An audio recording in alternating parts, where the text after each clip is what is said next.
তো what is momentum?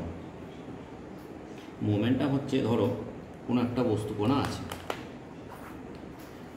মনে করো এম ভরের কোনো বস্তুকণা এখানে আমি রেখেছি। এই বস্তুকণা ভি গতিবেগ নিয়ে যাচ্ছে, তার উপর একটা বাইরে থেকে বল প্রয়োগ করা হয়েছে, নেট ফোর্স হয়েছে এফ, এবং এই এফের জন্য এম ভরের ওই বস্তুকণাটি কিন্তু ভি গতিবেগ নিয়ে যাচ্ছে। তাহলে এই ভর আর বেগ নিয়ে এই বস্তুকণার মধ্যে যে প্রপার্টিটা আসছে সেটাকে আমরা বলছি রৈখিক ভরবেগ বা linear momentum P equals to M into V.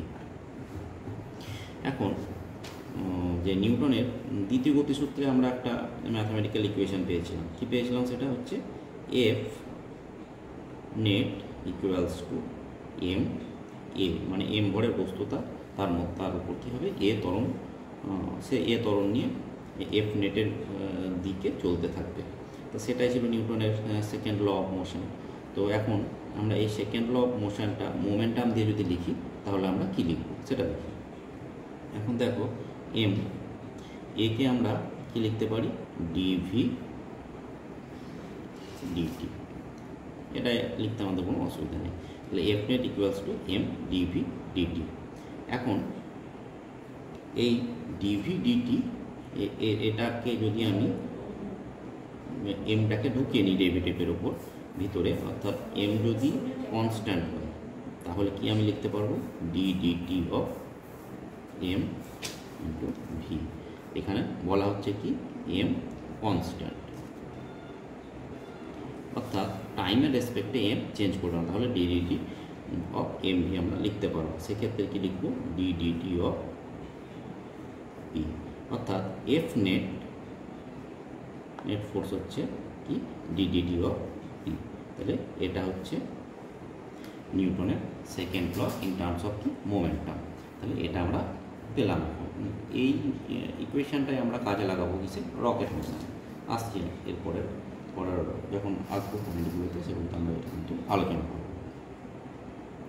এখন আমরা যে গতির বিবেচনাগুলো করছি সবগুলো কিন্তু আমরা ধরছি কি পয়েন্ট মাস, ঠিক আছে? আমরা যে গতির বিবেচনাগুলো করছি সেগুলো হচ্ছে কি পয়েন্ট মাস।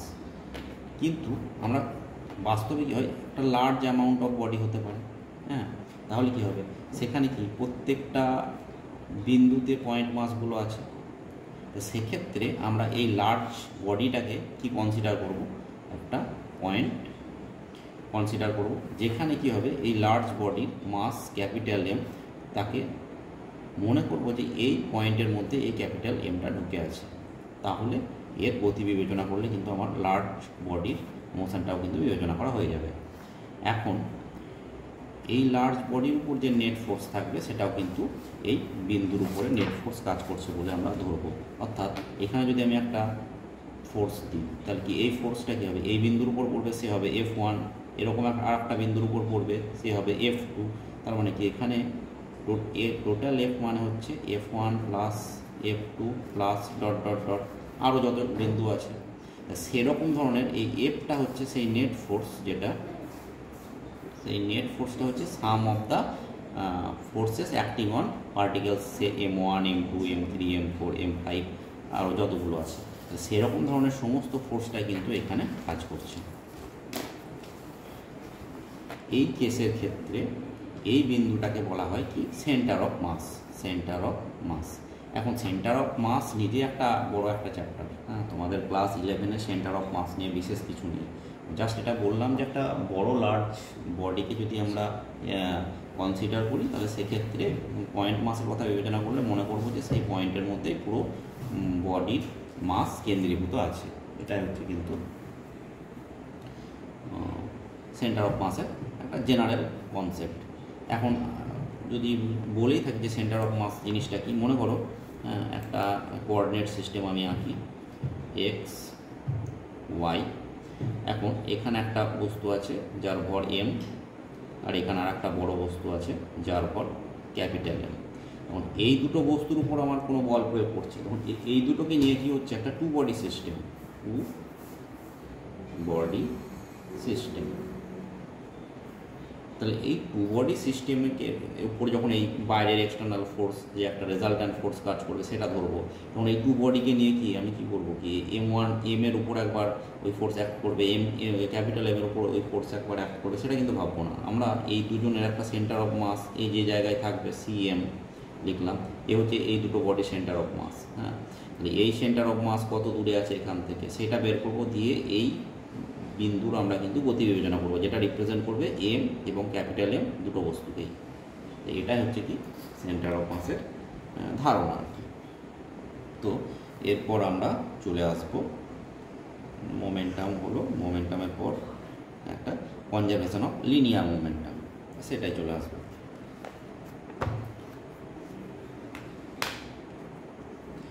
তো আমরা এখন করব কনজারভেশন অফ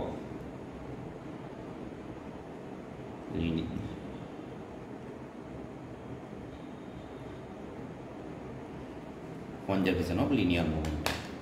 আমি মনে করছি দুটো বস্তু আছে, একটা বস্তু M1, সেই বস্তুটা U1 গতিবেগ নিয়ে চলছে, আর একটা বস্তু আছে M2, সেই বস্তু U2 গতিবেগ নিয়ে চলছে। এবার কি হলো, এদের দুজনের মধ্যে একটা সংঘাত হলো। সংঘাতের পর কি হবে, এই দুটো বস্তুর ভর কিন্তু এক অপরিবর্তিত থাকবে, হ্যাঁ, কিন্তু তাদের বেগগুলো চেঞ্জ হয়ে যাবে। তাহলে আমি মনে করছি M1 ভরের বস্তুটার বেগ হয়ে গেল V1, আর M2 ভরের যে বস্তু আছে তার বেগ হয়ে যাচ্ছে V2। তাহলে কনজারভেশন অফ মোমেন্টাম কি হচ্ছে, যে সংঘাত এখানে হয়েছে, আমার কি সংঘাত হয়েছে, সংঘাতের আগে এদের মোট ভরবেগ। তাহলে M1 বস্তুর জন্যে এর ভরবেগ কত হবে, M1 U1, আর M2 এর ভরবেগ M2 U2। এখন এদের দুজনের মোট ভরবেগ যোগ টোটালটা, এটা সংঘাতের আগে। সংঘাতের পরে কি ভরবেগ হবে, M1 ভরের বস্তুর হচ্ছে M1 V1 plus M2 V2, এদের দুজনের মোট ভরবেগ। কনজারভেশন অফ লিনিয়ার মোমেন্টাম বলছে এদের দুজনের ভরবেগ কিন্তু সমান হবে। আমি একটা দুটো বস্তু নিয়ে দেখিয়েছি, মনে করো কোনো একটা জায়গায় একটা বোম ছোড়া হলো, কোনো একটা জায়গা থেকে একটা বোমকে ছোড়া হলো, সে যে বোমটা গিয়ে পড়লো, গিয়ে এরকম একটা জায়গায়, সেখানে কি হলো, এ বোমটা ফেটে গেল। ফাটলে পরে এর কী হয়, সিস্টেম অফ যে পার্টিকেলগুলো আছে এরা কি সবাই ছড়িয়ে যাবে। ছড়িয়ে গেলেও এই বস্তু যে লিনিয়ার মোমেন্টাম নিয়ে গিয়েছে এক্ষেত্রেও কিন্তু সেই জিনিসটাই থাকবে। এখানে দেখো লিনিয়ার মোমেন্টাম বলতে এটা তো অ্যাকচুয়ালি 2 ডাইমেনশন মোশন হয়ে যাবে, এর এক্স কম্পোনেন্ট থাকবে, ওয়াই কম্পোনেন্ট থাকবে। তাহলে এক্স কম্পোনেন্টের জন্য যে লিনিয়ার মোমেন্টাম হবে সেগুলোর তার মেনে চলবে, এবং ওয়াই কম্পোনেন্টের জন্য যেগুলো আসবে এ পার্টিকেল সেটাও কিন্তু মেনে চলবে। যাই হোক, তো এরপরে আমরা বলবো লিনিয়ার মোমেন্টাম হলো, তো এবারে আমরা শুরু করব রকেট মোশন। ঠিক আছে,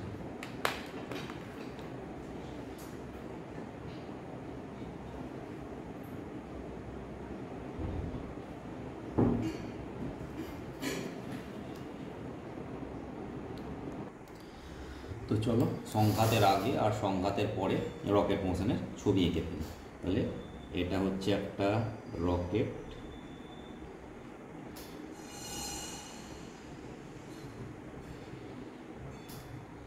এটা এই নিচের পার্ট হচ্ছে এর কম্বাসন চেম্বার।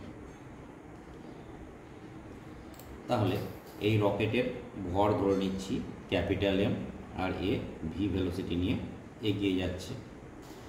এখন এই রকেটের কম্বাসন চেম্বার অন হয়েছে, অন হলে সেই ক্ষেত্রে আমরা আরেকবার এই ছবিটা আঁকি, মানে এটা সংঘাতের আগে হলো, এরপরে আরেকবার আঁকবো, সেটা হচ্ছে সংঘাতের পরে।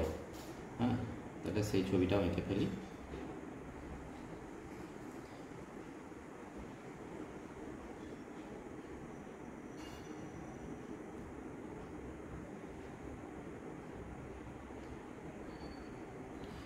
এখানে এই ডট ডট দিয়ে বোঝানো হচ্ছে রকেটের ইঞ্জিন চালু হয়েছে।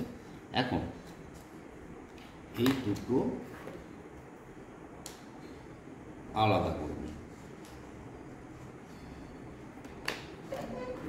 এর ইনিশিয়াল ভরবেগ সংঘাতের আগে মোট ভরবেগ হচ্ছে এম ইন্টু ভি। এক্ষেত্রে কী হচ্ছে, সংঘাতের পরের মোট ভরবেগ আমাকে বের করতে হবে। এক্ষেত্রে এর কী হয়েছে, ভরটার পরিবর্তন হয়েছে এম প্লাস ডিএম। দেখো এই ডিএমটা আমি লিখছি এখানে প্লাস, কিন্তু আসলে কী হয়েছে, এর ভর কিছুটা কমেছে, কারণ এক্সজস্ট দিয়ে কিন্তু এই ভরটা বেরিয়ে গিয়েছে। তার জন্যই কিন্তু রকেটটা সামনের দিকে এগিয়ে গিয়েছে, এবং সেই ক্ষেত্রে তার ভেলোসিটিটা কী হয়েছে, ভি প্লাস ডিভি। ভেলোসিটিটা কিন্তু বেড়ে হয়েছে ভি প্লাস ডিভি। আর কি হয়েছে, আর এখানে যে এক্সজস্ট থেকে যে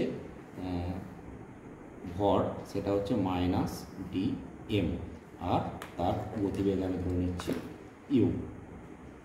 তাহলে সংঘাতের পরে তার কি হলো, দুটো পার্ট হয়ে গেল, দুটো পার্টের মোট ভরবেগ আমি যোগ করে ফেলি।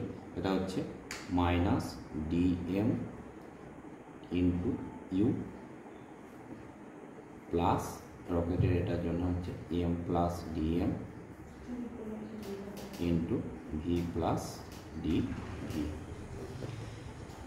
এখন এটাকে একটু সিম্পলিফাই করে নিই, মাইনাস ডিএম ইউ এটা থাকবে, এই প্লাস দিয়ে এটাকে একটু ভেঙে ফেলি, M V plus M D V plus V D M plus D M D V. এখন কনজারভেশন অফ লিনিয়ার মোমেন্টাম এটা কি বলছে, যে সংঘাতের আগে এটাকে আমি যদি লিখি পি আই, এটা হচ্ছে সংঘাতের পরে পি এফ, এই দুটো কিন্তু সমান হবে।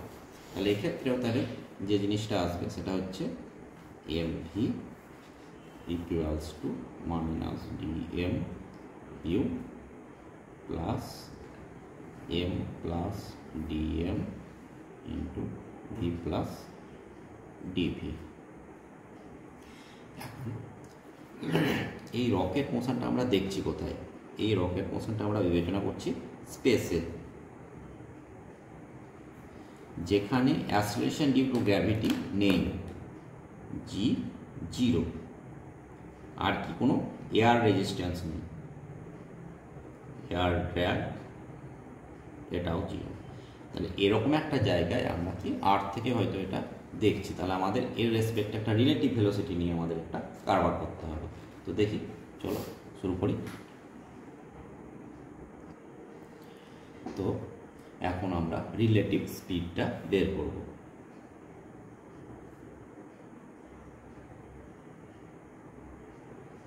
এই রিলেটিভ স্পিডটা কি, এটা হচ্ছে velocity of rocket relative to frame equals to velocity of rocket relative to product plus velocity of rocket relative to frame। Frame বলতে কি, যে ফ্রেম তাই রকেট আছে, তাহলে সেই ক্ষেত্রে আমরা কি লিখব, যে velocity of rocket relative to frame সেটা হবে ভি প্লাস ডিভি, মানে রকেট যেটা নিজের ভেলোসিটি দেখছে। Velocity of rocket relative to product, প্রোডাক্টের রেসপেক্টে মানে যেটা এক্সজস্ট বেরিয়ে যাচ্ছে তার রেসপেক্টে রকেটের ভেলোসিটি হচ্ছে ভি রিলেটিভ, এটা একটা নতুন ভেলোসিটি দিলাম, plus velocity of rocket relative to frame, তাহলে সেই ফ্রেম থেকে কি দেখছে ভেলোসিটি অফ, আচ্ছা সরি এটা প্রোডাক্ট রিলেটিভ টু ফ্রেম, সেটা হয়ে যাচ্ছে ইউ, যেটা আমরা আগের ছবিতে দেখিয়েছিলাম।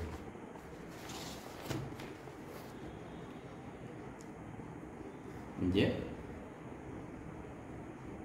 ইউ হচ্ছে তার ভেলোসিটি যেটা এক্সজস্ট, আর রকেটের হচ্ছে কি ভি প্লাস ডিভি, আর রকেটের এটা হচ্ছে তার মাস।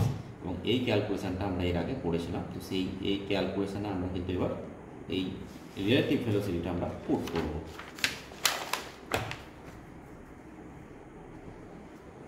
তাহলে এই সমীকরণ যদি আমরা বসাই, এখান থেকে আমরা ইউ এর ভ্যালুটা কি পেয়ে যাচ্ছি,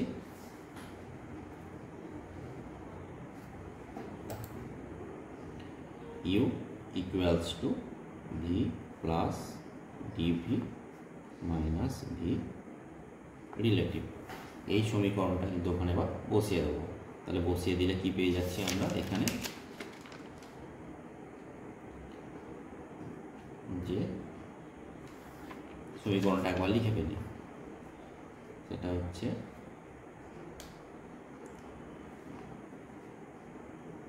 M V equals to minus D M U plus M plus DM V plus DV.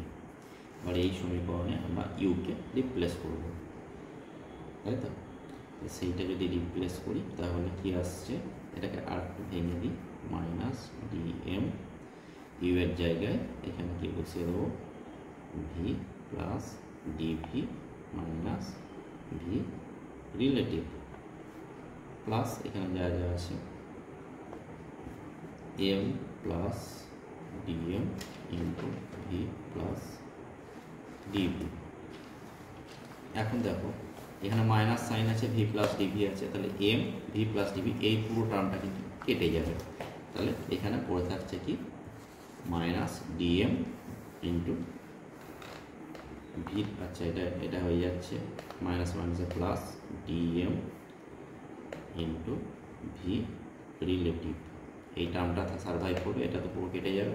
আর এখান থেকে কি টার্ম সার্ভাইভ করবে, এম ভি, আর একটা কি টার্ম সার্ভাইভ করবে, এম ডিভি, এম ডিভি, আর বাকি টার্মগুলো কিন্তু কেটে যাবে। আর তাহলে এখানে কি করে থাকছে, এম ভি। এখন এই এম ভি আর এম ভি কেটে যাবে, তাহলে সেক্ষেত্রে আমরা কি পেয়ে যাবো, এই সময় এটাকে লেফট হ্যান্ডে নিলে minus dm v relative equals to M DV.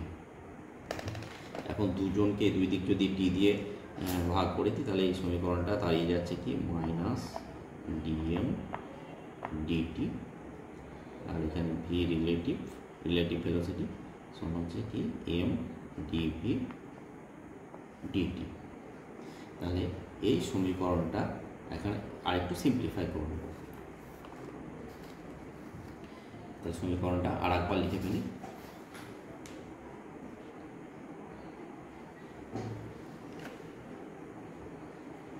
Minus dm dt v relative equals to M DV DT.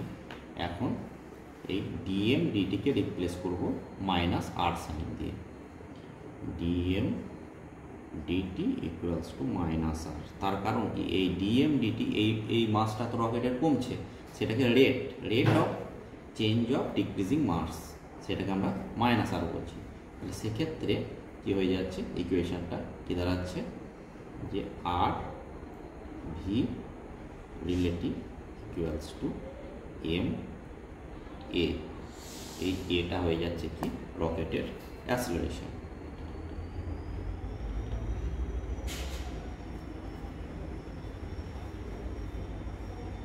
তাহলে এই ইকুয়েশন আমরা বসাইলাম, এ হচ্ছে acceleration of the rocket.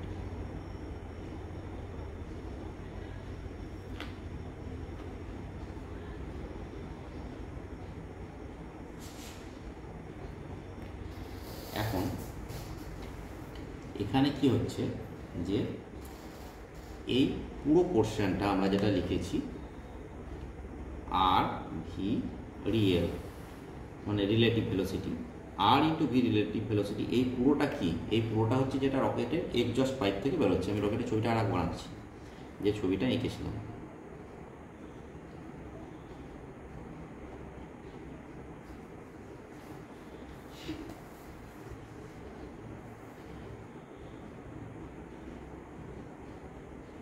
U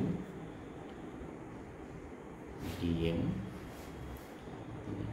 M plus DM V plus DV. এখন এই পোর্শনটা হচ্ছে এর থ্রাস্ট, মানে এই থ্রাস্টটি কী করবে, এই রকেটকে সামনের দিকে এগিয়ে নিয়ে যাবে। সেই জন্যে এই থ্রাস্টকে আমি একটা শুধু একটা টি দিয়ে রিপ্রেজেন্ট করছি, তাহলে হয়ে যাচ্ছে কি টি ইকুয়ালস টু এম এ। একে বলা হচ্ছে কি thrust.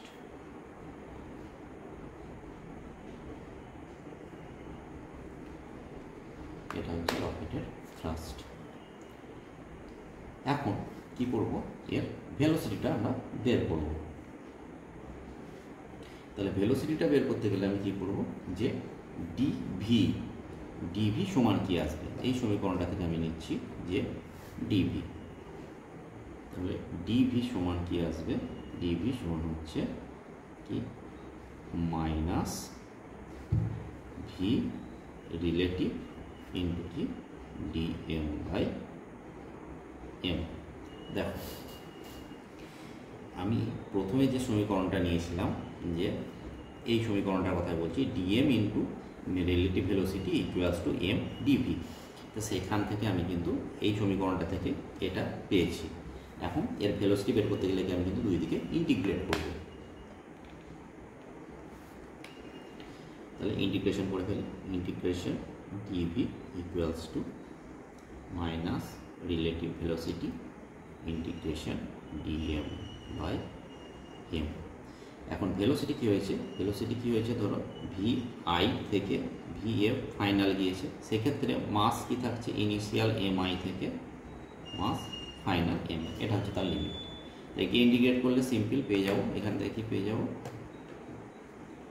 V f minus v i equals to, এই ইন্টিগ্রেশনটার ভ্যালু আমরা জানি যে integration of dx by x equals to ln x plus একটা ইন্টিগ্রেশন কনস্ট্যান্ট সি।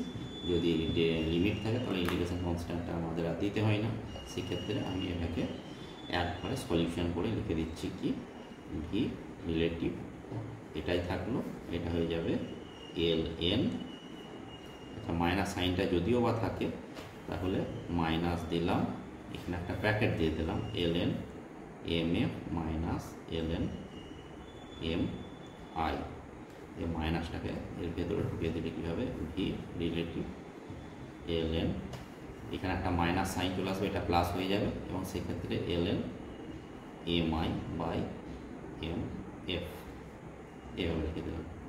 তাহলে এই সমীকরণটা হয়ে যাচ্ছে কি রকেটের গতিবেগ বের করার সমীকরণ। তাহলে অ্যাক্সিলারেশন পেয়ে গেলাম, গতিবেগ পেয়ে গেলাম। তো এই হচ্ছে রকেট মোশন। এখন এরপরে আমাদের কিছুটা জিনিস আমরা বাদ দিয়েছি, সেটা হচ্ছে কি যে ঘাত বল আর বলের ঘাত, এই দুটো জায়গায় একটু বাদ করে গিয়েছে। যদি আমরা কি একটা বলি যে ঘাত বলটা কি, ঘাত বলটা হচ্ছে যে খুব বৃহৎ মানের বল। ধরো একটা ক্রিকেট খেলায় কি হয়েছে, একটা ব্যাট দিয়ে একটা বলকে আঘাত করা হয়েছে, তো সেই বলটা খুব দ্রুত গতিতে বাউন্ডারির বাইরে চলে গেল। এই যে সময়টা, এই সময়টা হচ্ছে কি খুব অল্প সময়, delta T interval almost equals to 0, খুব অল্প সময়ে, কিন্তু এই বলটা কি খুব বৃহৎ মানের বল, খুব লার্জ। সেই ক্ষেত্রে আমরা শুধু এফ, এই এফকে বলবো ঘাত বল। আর একটা হয় কি বলের ঘাত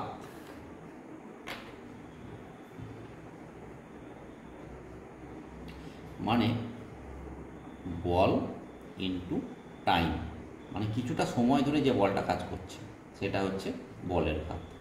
হ্যাঁ, এইগুলো কিন্তু আমাদের বেশ কিছু ফ্রি বডি ডায়াগ্রামের কোশ্চেন সলিউশন করতে কাজে লাগবে। আর যেহেতু সেন্টার অফ মাস সিলেবাসের মধ্যে খুব বেশি নেই, সেই জন্য ওটা জাস্ট একটু টাচ দিয়ে ছেড়ে দেওয়া হয়েছে। কারণ রকেট মোশন পড়তে গেলে কিন্তু আমাদের সেন্টার অফ মাস পড়তে হয়, তারপরে linear momentum, conservation of linear momentum, তারপরে কিন্তু রকেট মোশনটা পড়তে হয়। তো এর পরবর্তী ক্ষেত্রে আমরা ফ্রিকশান এটা শুরু করব পরের দিন। আমার ফ্রিকশানের পর থাকবে রোটেশনাল মোশন, তাহলে কিন্তু ইউনিট 3টা কমপ্লিট হয়ে যাবে।